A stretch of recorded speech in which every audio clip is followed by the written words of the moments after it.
Meron tayo dito Navara 4-cylinder inline QR25 engine.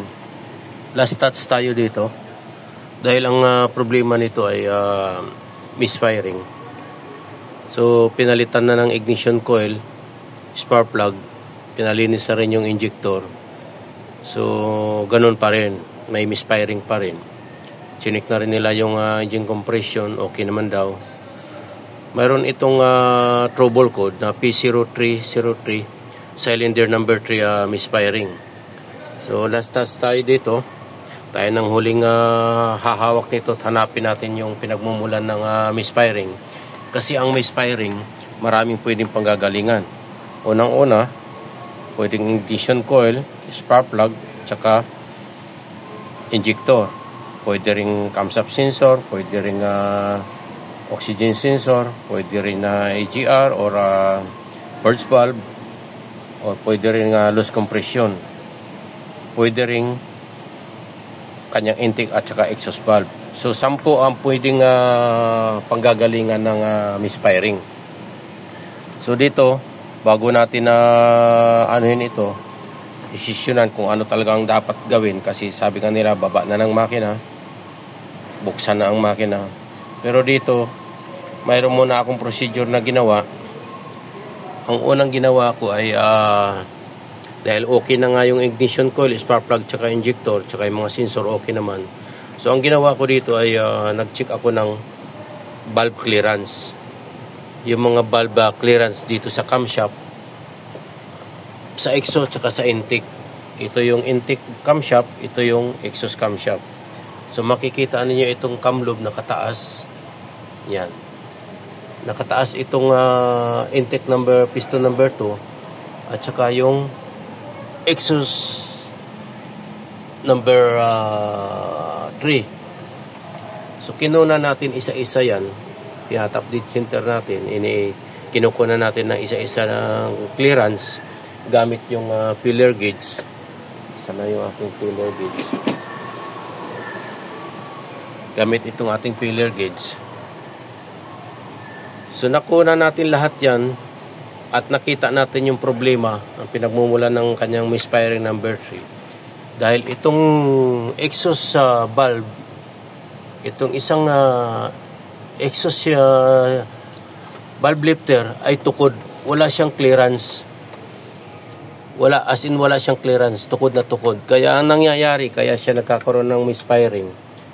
Kasi mayroon tayong 4-stroke sa ating makina. Yung intake, compression, power, at saka yung exhaust. So pagdating niya dun sa compression at saka sa power, wala siyang maiko-compress na air and fuel mixture dahil singaw itong exhaust valve niya rito sa number 3. So pag nag-compress na yung ating piston para i-compress yung air and fuel mixture, lalabas na yung i-compress niya sa exhaust. Then bago bumaba yung piston natin, mag-i-spark yung spark plug para sunugin yung air and fuel mixture. Wala na rin siyang halos masusunog dahil inilabas na. Dahil itong isang valve dito sa exhaust ay naka-open. Naka-open yan dun sa ilalim. Yung ulo niya ay nakababa. Kaya tukod siya rito.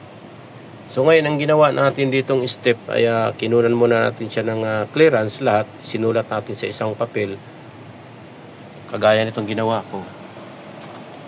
Ayan. So, yung blurred. Ito yung ginawa ko. Ayan. So, ito yung intake.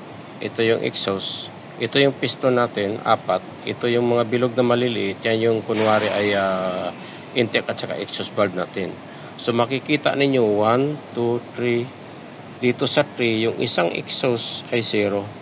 Ibig sabihin wala siyang clearance.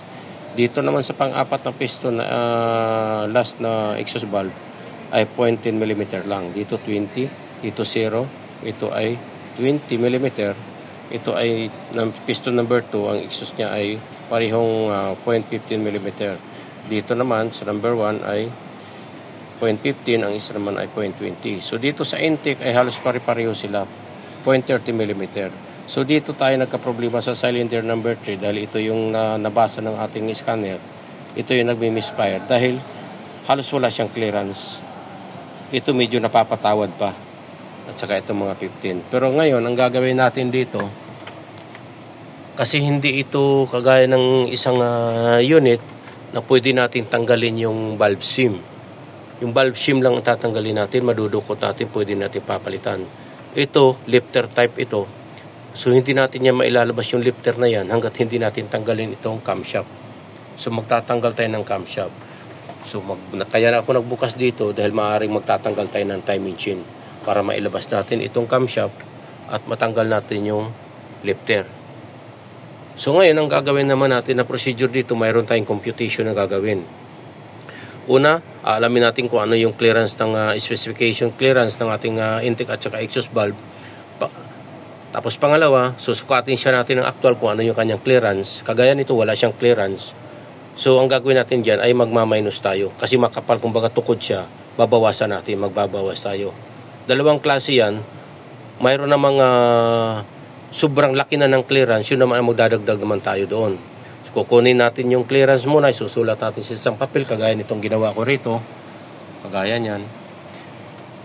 Tapos, tatanggalin natin yung camshaft, tatanggalin natin yung lifter, susukatin naman natin yung kapal ng lifter. Doon naman tayo ngayon magbabawas kung anong thickness ng lifter ang kailangan natin. Pag doon naman sa malaki ang clearance, ganun din ang procedure, dagdag bawas lang tayo dito. So dito, dahil tukod, magbabawas tayo. Doon sa isa naman, sobrang laki ng clearance, magdadagdag naman tayo doon ng kapal ng thickness natin ng lifter. So, itong type ng engine na ito ay malaking trabaho ito dahil magtatanggal ako dito ng timing chain cover o tatanggalin natin itong timing chain. Pero sinusubukan ko siyang dukutin lang. Bahala na kung magagawa natin ng paraan.